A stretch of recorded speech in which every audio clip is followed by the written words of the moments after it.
Hello guys, good evening, welcome back to the channel. तो आज हम जो PYQ करने वाले हैं दैट इज़ योर ईयर 2023। तो चलो शुरू करें, थोड़ा डिस्कशन करें। या so the first question is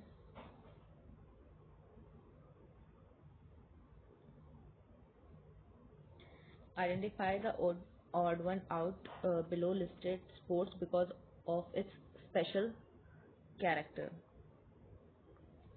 दो मतलब लॉजिक लग रहे हैं कई, बट वही देखो, अगर मैं बिल्कुल सामने से देख के करने के लिए पूर्ण आंसर को तो आप क्रिकेट पहले ही निकाल दोगे बात। क्यों? ये भी ball and this is also ball.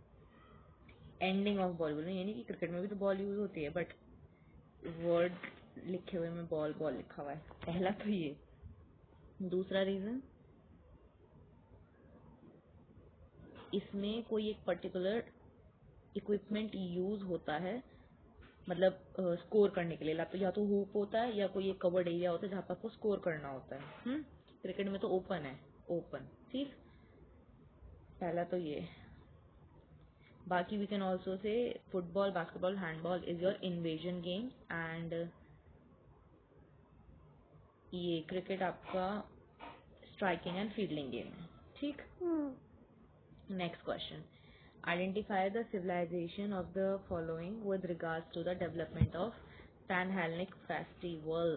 Okay जी, तो सबसे पहले इसी में बता देती हूँ। तो आपका इसमें पैन का मतलब होता है ऑल एंड हेलेनिक का मतलब होता है हेलिस। तो ये Greece language, of course your answer will be Greek. ये ग्रीस लैंग्वेज वर्ड है आपका। तो ये है फेस्टिवल जैसे ओलंपिया, एस्थेनियन गेम्स या फाइनेथियन या नीमियन गेम्स होते हैं, मतलब एंशिएंट ग्रीस के टाइम पे जो होते थे, तो वहाँ पे एज अ फेस्टिवल मनाया जाता था। Now identify the odd one out from the below listed sports because of its special characteristics. अब ये पहले की तरह तो नहीं है, अब ये नहीं बोलना कि मैम आई एन जी आ रहा है, तो ये भी एक है आपका आई एन जी, ये अलग है। IQ फर्स्ट ये यूज हुआ। सेकंड हम बात करें तो कैनोइंग हो गया, रोइंग हो गया, काइकिंग हो गया, तो ये सारे आपके वाटर स्पोर्ट्स हैं और ये लैंड स्पोर्ट है। तो इसमें मतलब हॉर्स बैक राइडिंग होता है एक इस स्पोर्ट्स में। ठीक है, तो आपका आंसर ये है। Next question, which among the following is not a correct characteristics of a circuit training. Exercises usually perform in medium resistance. So frequency of the repetition remains same on each station। अब देखो 10 अलग station है, यहाँ तेज हो सकती है, यहाँ medium हो सकती है, यहाँ बहुत स्लो हो सकती है, यहाँ बहुत एवरेज हो सकती है। सेम नहीं रहती फ्रीक्वेंसी हर जगह। ठीक, next question, which of the following training method was designed by Anderson and Morgan. मैंने पहले ही बोला था सारे मेथड्स के आप अपने मतलब राइटर बोल लो या एस्टैब्लिश किसने करे, ऑर्गेनाइजर बोल लो, कुछ भी बोलो, कौन होता है। तो your answer is circuit, Anderson and your Morgan. वैसे इनका असली नाम एडमसन है, बट ऑफन इनको एंडरसन बोलते हैं। एंड इसका ओरिजिन, इनका फुल नाम जो है वो ये है कि R.E. Morgan and G.T. एमसन। 1953 में यूनिवर्सिटी ऑफ लीड्स में हुआ था इसका एस्टैब्लिशमेंट। अब अगर मैं फार्टलेक का भी बता ही देती हूँ, यहाँ पे लिखा हुआ है, तो फार्टलेक के आपके थे गोस्ता हॉलमैन। ठीक, बाकी कंटिन्यूशन बोल लो या रेपिटेशन बोल लो, ये कोच ने बनाया था और उन कोच का जो नाम था वो था वोल्डेमर गैरसलर। ये फुल नेम बताया, ठीक है, वोल्डेमर गैरसलर। और एक और भी थे इनके साथ वैसे, बट मेनली इनका ही रोल ज्यादा था। चलें आगे. Now identify the odd outcome with specific reference to weight training. अच्छा, वेट ट्रेनिंग के अकॉर्डिंगली हमें इसमें से ऑड वन आउट निकालना है. Okay, improve agility is odd one out. अब डेवलप स्ट्रेंथ, तो ऑफकोर्स प्राइमरी बेनिफिट ये होता है सबसे पहला. दूसरा पोस्चर ठीक कर देता है आपका. तीसरा एजिलिटी, ये ऑड वन आउट है बिकॉज एजिलिटी में मूवमेंट क्विक होती है, डायरेक्शन की चेंज होती है. वेट ट्रेनिंग में क्या ही होता है, वेट ट्रेनिंग में डायरेक्शन चेंज कैसे करते हो तुम. ठीक, ये मतलब स्पीड ड्रिल्स वगैरह में होती है चीज़. Next question, in which type of training an athlete change its speed at his own accord during the activity because of changes. Sorry if my voice is humming or mumbling because I'm not in a good situation with the throat. So yeah, इसका answer है आपका फार्टलैक training. फार्टलैक training एक Swedish term है. पहली बात तो ये याद रखो, इसका मतलब होता है स्पीड प्ले. ठीक, अब वो ये कह रहा है कि ऐसी कौन सी ट्रेनिंग है जिसमें आप स्पीड अपने हिसाब से अकॉर्डिंग टू एक्टिविटी चेंज करते हो इन ट्रेन और feeling, that is a fartlek training. इसी का ही मतलब तो स्पीड प्ले होता है जो ऊपर लिखा हुआ है. शॉर्ट मतलब अगर मैं बोलूँ तो. ठीक, which of the following is not an objective of intramural. ये वैसे अगर मैं बोलूँ ये वाला ईयर थोड़ा मतलब क्वेश्चंस हैं थोड़े कॉम्पिटिशन वाले. सो यार ऑप्शन 2, एक second, provide opportunities for choosing a career in sports. Wait second, ये क्या पूछ रहा है, not an objective of intramural. हाँ ये नहीं होगा, ये एक्स्ट्रा मुरल का होता है. स्कूल अंदर खेल के आपको कैसे पता चलेगा कौन से स्पोर्ट्स में आप बेटर हो. जब वो आप बाहर किसी से कंपटीशन करने जाओगे तो पता चलेगा आपको. नेक्स्ट क्वेश्चन, एक सेकेंड यहाँ पे छूट गया शायद से, नहीं ये. Calculate and determine number of buys if 19 teams are participating in a knockout tournament.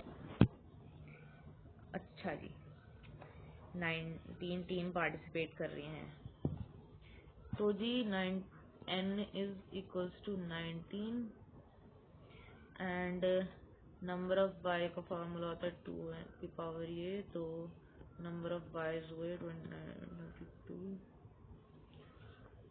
ये बाय का फॉर्मूला है. नेक्स्ट पावर ऑफ 2, तो 19 है, 19 का अगला पावर आपका 32 ही होगा. तो 32 माइनस 19, 13 बाय मिलेंगे. So yeah, it would be 13. I hope you got the answer. Right? Now seeding is decided on the basis of dash which of the following reason.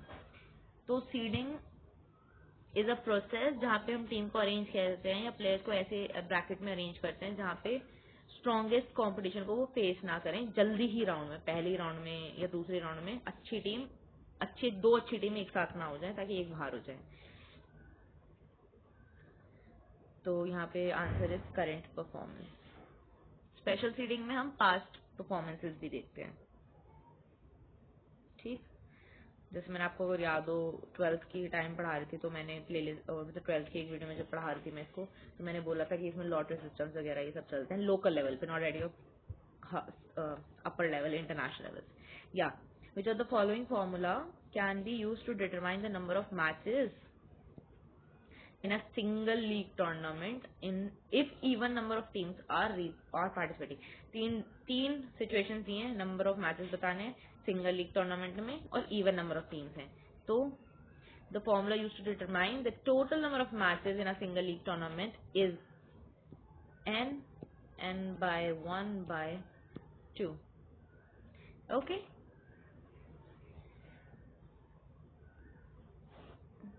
so your first option is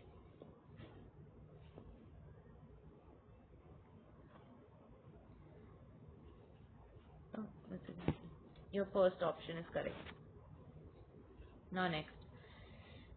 Children between the age of 5-12 should sleep between dash to dash hours per day to function at their best.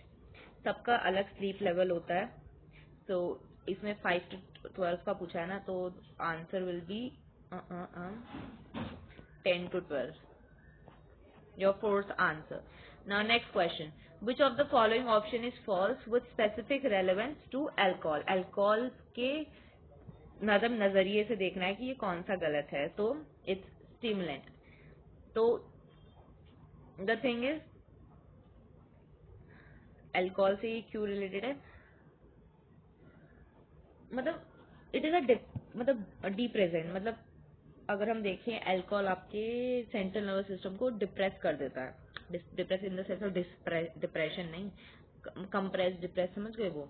अब acid in effect में तो मतलब alcohol consumption से आपका increase होता है ना acid production, और वो आपके पीएच बैलेंस को इफेक्ट करता है। नॉक्सियस इन स्मेल, मतलब अगर प्योर एथेनॉल है तो उसका एक कैरेक्टरिस्टिक होता है, उसका एक पंजेंट नॉक्सियस स्मेल होती है, ऑर्डर होता है। बिटर इन टेस्ट मतलब थोड़ा पार्शियली हाई कंसेंट्रेटेड होता है, ये तो नेचुरली बिटर थोड़ा ऑफ होता है, तो ये वाला नहीं होगा। ये सब इसके इफेक्ट्स हैं, डिप्रेस नहीं करता वो आपको, ओके। दो एट अ पीक वो आपको खत्म ही करता है सीधा, your body gets, yeah, alcohol appears in the bloodstream within 5 minutes after ingestion and reaches peak concentration level in dash to dash minutes, creating variety of dangerous effects. 30 to 60 ml नहीं है, peg नहीं है, don't go in that way. ये वो पूछ रहा है कि कितने टाइम में आपका पीक कंसंट्रेशन लेवल हो जाता है अल्कोहल लेने के बाद ब्लड स्ट्रीम में, तो इट्स योर 30 to 60। ना नेक्स्ट, वो ऑफ द दो, ये अब रेलेवेंट नहीं है इतना, ये आता नहीं है अब के पेपर के हिसाब से, ये तो उस टाइम पे नया नया था तो इनको नहीं पता था क्वेश्चन कैसे निकालते हैं, बट अब तो इट्स गुड। तो जो इम्पोर्टेंट है उन पे फोकस करो। Not an item of barrow barrow motor ability test, partial curl up नहीं है। पार्शियल कर्लअप आपका उसका है अपेयर अपेयर फिटनेस टेस्ट का, ठीक। Next, the correct formula to compute fitness index is, the correct formula to compute fitness index is,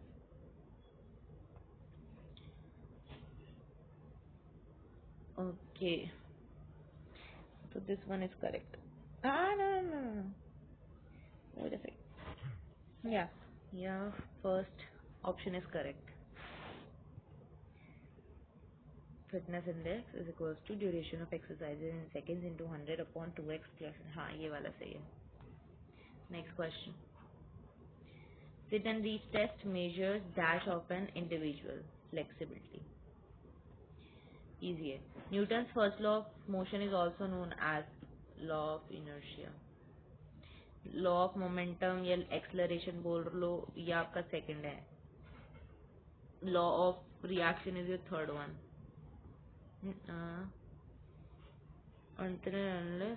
give me a एक second, can't you go this side? Okay, go this side.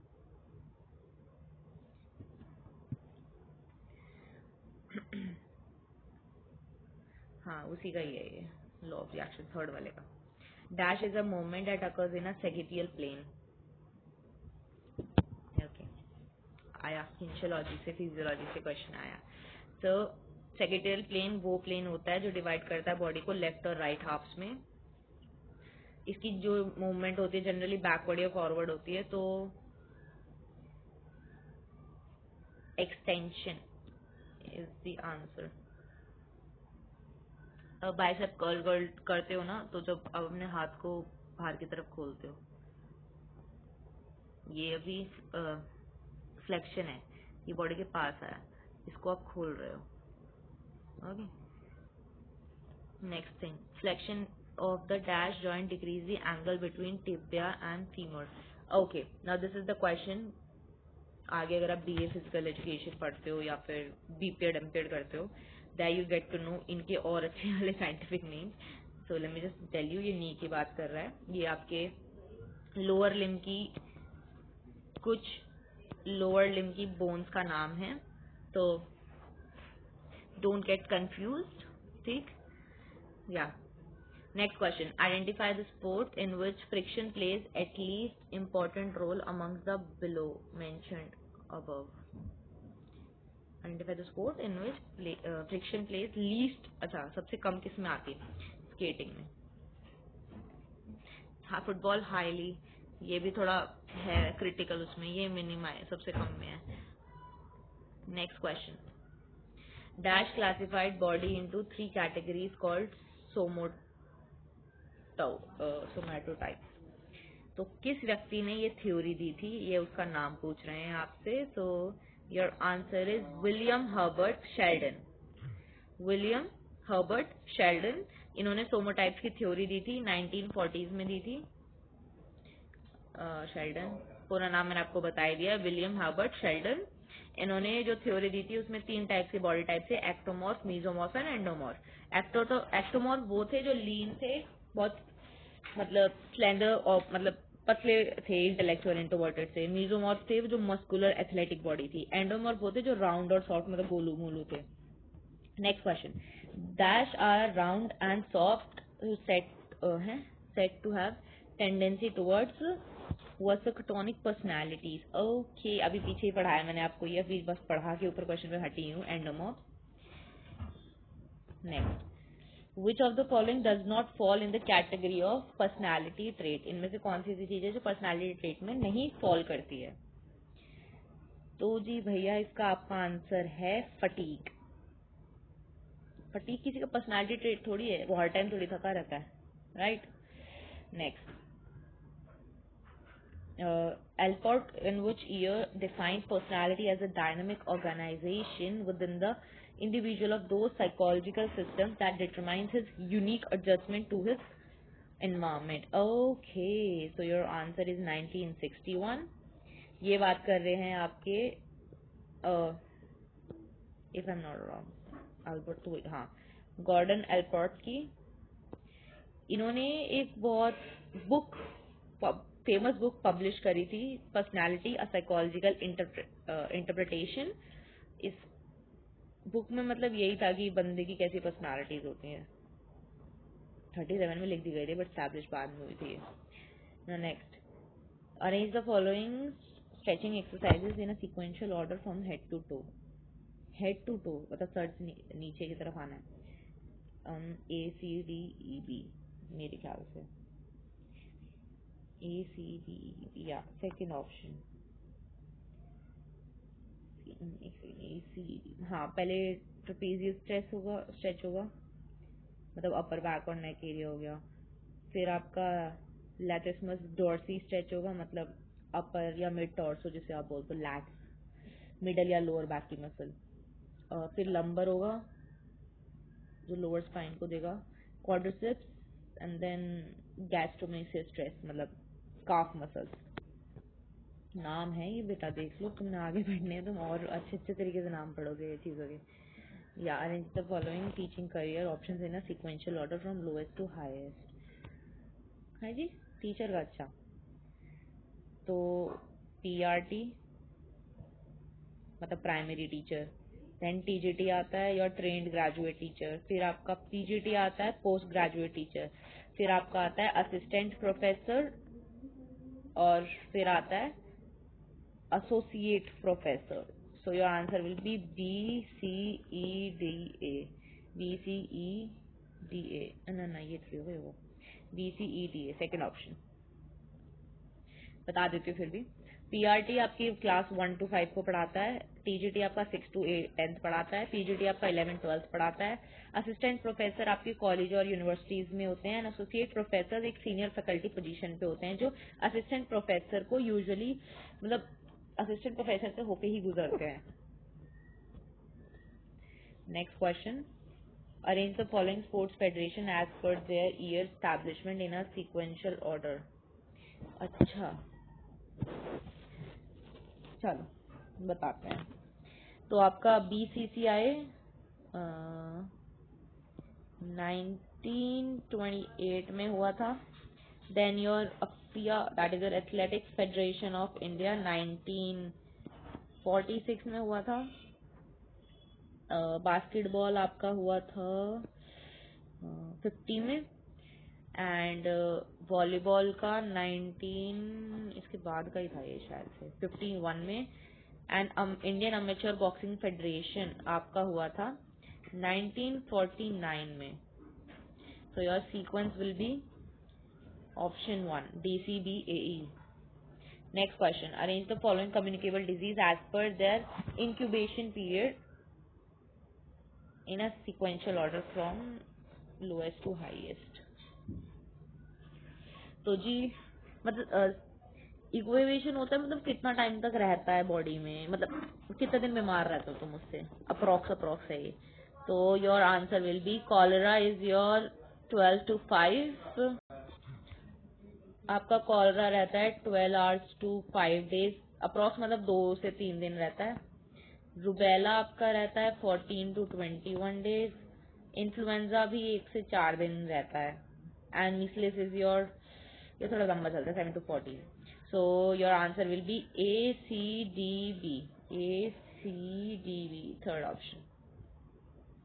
Next question, answer the following scorings of 30-second chair stand test in a sequential order from last to। अच्छा 30 second के अच्छा second test कराना है तो उसका sequential order में। Okay okay I got it. तो पहले आपका 6 फुल स्टैंड है तो सी, तो आंसर ही आ गया, ये लो सी लिखा हुआ था अलग से। वैसे वो पूछ के मेरा हाईएस्ट टू लोएस्ट में, no no no then it won't be this, it won't be this. और फिर हम इसको पहले इसकी जो सीक्वेंस बन रही है उसके हिसाब से देन इसको हाईएस्ट टू लोएस्ट लगाना है ना। तो ACB and D third option. Next, how many byes will be given in upper half and lower half if there are 19 teams participating in single knockout tournament. Single knockout tournament में 19 teams participate कर रही, तो by कितना होगा। तो your N is equals to 19। तो N sorry 2 power N कितना बचेगा आपका। पहले नंबर ऑफ बाइज देख लेते हैं। तो NB is equals to 32 minus 19 13। अब अपर हाफ और लोअर हाफ डिवाइड कर लेते हैं। तो अपर हाफ में आपके होंगे NB माइनस 1 अपॉन में 2, कितना हुआ 13 1 2 6। लोअर हाफ में NB प्लस 1/2, तो 13 प्लस 1 14, 14/2 गया 7। So your option number A and E is correct. Next question. Which among the following test items measure strength endurance of a person? Strength endurance ये एक आपका type of, मतलब type of in the sense I would say type of endurance के में types आते हैं ना कि स्ट्रेंथ है स्पीड है उस टाइप में। So your answer is D and C only, partial curl-ups और push-ups. Which of the following statements are true with specific reference to the principle related to law of reciprocal action force? Action and reaction आई है, reciprocal की बात कर रहा है ना। तो या third law reaction and action वाला। तो तो counter force is equals to, इसका आपका होगा ए तो है, बी नहीं है, सी भी नहीं है, डी है, लेस टेबल तो सपोजिशन ये ADE होगा इसका आंसर, बिकॉज काउंटर फोर्स लगा रहे हैं ये तीनों, बाकी वाले नहीं लगा रहे। Next question, which of the below mention statements are true. Theories हैं, थ्योरीज की स्टेटमेंट है, थ्योरीज के बस अपने थ्योरीज याद रखना, ठीक एंड ऑल, और तो कुछ ऐसा कुछ है नहीं, इतना स्ट्रेस इस थ्योरी वाले चीज में। सो क्या बोल रहा है ये, इनमें से कौन सी स्टेटमेंट ट्रू है। AC है इसका आंसर। गर्लफ्रेंड ने जो चीज बोली है हाँ बोलिए, यूनिक पैटर्न है उसका। जंग ने नहीं, पैटर्न ऑफ बिहेवियर थोड़ी दिया है, जंग ने तो वो दिया था ओशन। शाइल्डन, हाँ। बरॉन ने ये नहीं दिया था। अल्बर्ट ने अच्छा ऊपर ही पड़ गया डेफिनेशन, ये है मेरा सही है, ADE। Disability is understood as a condition that produces long-term impairment that affects activity of daily living, but many times disability may be, I'm sorry मेरा गला बहुत ज़्यादा हो रहा है, gender oriented and economical, DNE। so we don't have option, no। Actually invisible भी तो हो सकता है, कई बार किसी को दिखती नहीं, कई बार जेंडर की चीज़ आ जाती है, कई बार तुम्हारा इकोनॉमिकल भी आ जाता है ना चीज़, राइट। कई बार वो चीज़ दिखती नहीं है, कई बार वो जेंडर बायस हो जाती है, कई बार वो इकोनॉमिक क्राइसिस की वजह से तुम नहीं कर पाते, तो योर आंसर इज ए। एक नहीं यार, रुक जाओ, let me just read it out. The statement क्या कह रहा है, disability is understood as a condition that produces long term impairment that affects the activity of daily living but many times disability में भी। अच्छा ये एक स्टेटमेंट दे दी, तो अब हमें बताना है कि क्या क्या हो सकता है। कई बार डिसेबिलिटी दिखती नहीं है, करेक्ट। कभी कभी टेम्पररी भी होती है, हाँ सही भी हो जाती है। And cognitive from birth present होती है।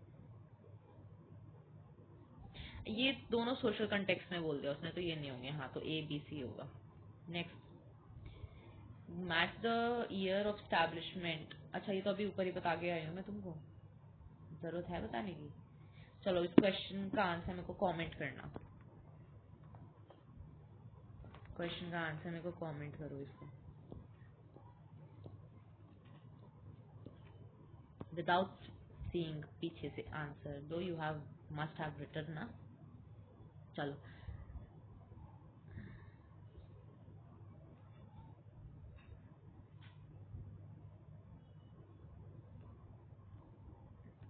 Match the number of byes. इसमें कोई नहीं है क्या? आई गेस इसमें शायद नहीं है। मैं दो के ईयर बता रही हूँ, बाकी दो के तुम बताओगे, ठीक है। वॉलीबॉल का बता दिया मैंने, टेबल टेनिस का नया है, ये बता देती हूँ, ये आपका हुआ था 1926 में। कबड्डी भी नहीं बताया था, कबड्डी बता देती हूँ 1950 में। अब जाओ बाकी के खुद बताना मेरे को answer. Match the number of byes listed in 1, formula listed in 2। या तो जी ए में फॉर्मूला दिया है, अपर हाफ का पूछ रहा है, तो अपर हाफ का फॉर्मूला होता है आपका NB - 1/2, तो 1 का 4th ले, ये तो पहले ही पता चल गया ठीक है। सो A B C and your D, am I right? A का 4, B का 2nd, C का 1st, हाँ ठीक। ये भी फोटो ले लेना, बल्कि अगर इस पर सामने सामने लिखा हुआ है, कई बार तो मैं वो वाली PDF नहीं लिखी जिसकी मैंने पिछली वीडियो में बात करी थी कि फॉर्मूलाज की PDF डाली हुई है मैंने। Next question, match the term listed in this to this to this. Okay, matching question अच्छे लगते हैं भाई, नंबर गेन क्वेश्चंस होते हैं। Okay, disease without ease, let me short in the length,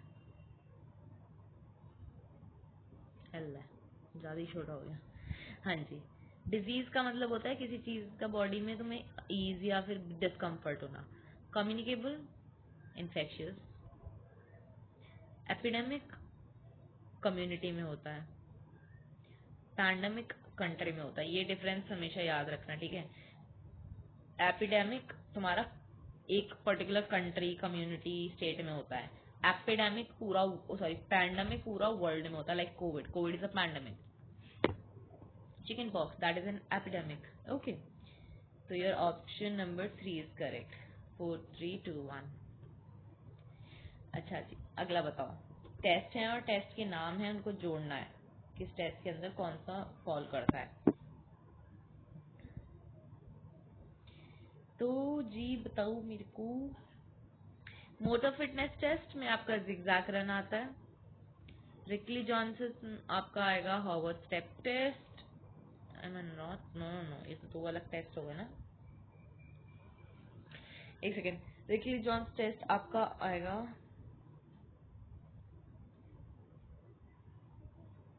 chair stand test आता है इसमें. Next है जनरल मोटर एबिलिटी टेस्ट. ये तो इसमें ही है. तो ये आपका BDCA. My bad, sorry. BDCA. तो your answer is fourth. Next match के ही क्वेश्चन हैं. Match the sport listed in list 1. और ये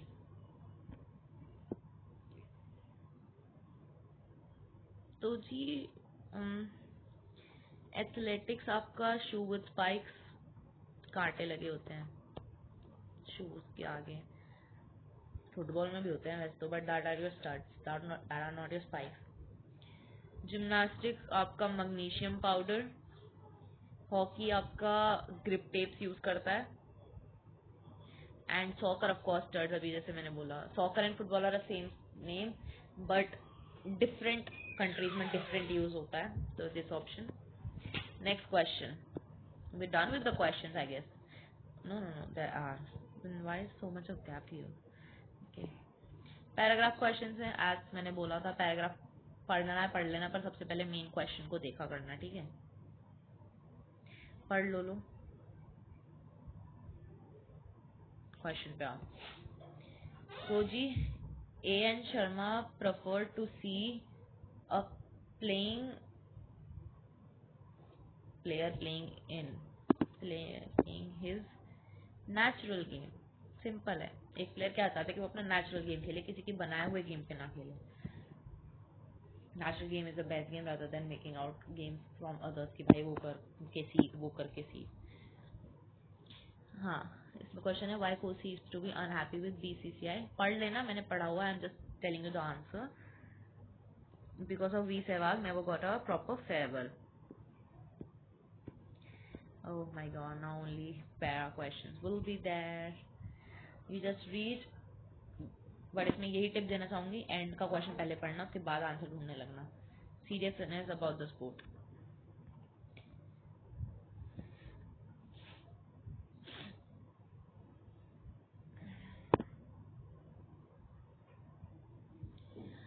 coach Veeru to finish the game by 12 noon. How many minutes will it take to finish the game.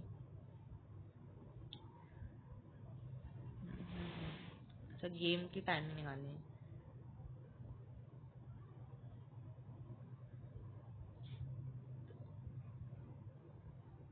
4:20 minutes.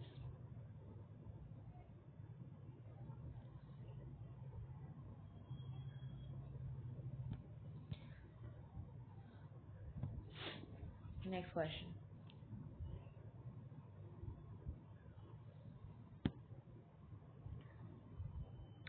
Style of play. Coach never tried altering his style of play. वही बोला natural play दिखाओ.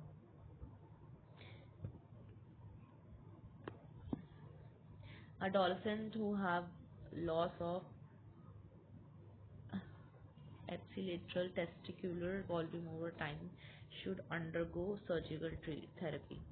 ये normal therapy से सही नहीं होती है, because इसमें कोई स्टेजेस नहीं होती है, डायरेक्ट इम्प्लीकेंट करनी होती है. The venous drainage of the scrotum ultimately form a single testicular vein. Next question.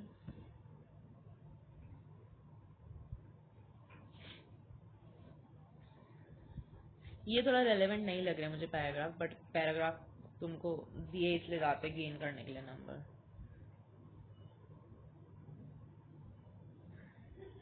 Why do parents used to be well consoled in the case of childhood due to gross appearance of the varicose? I guess it's the last paragraph. I guess, I'm not sure. Yeah. Which of the following adolescent population is safe from? Huh? Question again. Which of the following adolescent population is safe from varicules? Does it mention over here or not? No, that is not. Number values नहीं लिखे हैं. How would the child answer? Okay, I'll give you the answer for this in the next class. Let me just think एक बार देख लेती हूँ.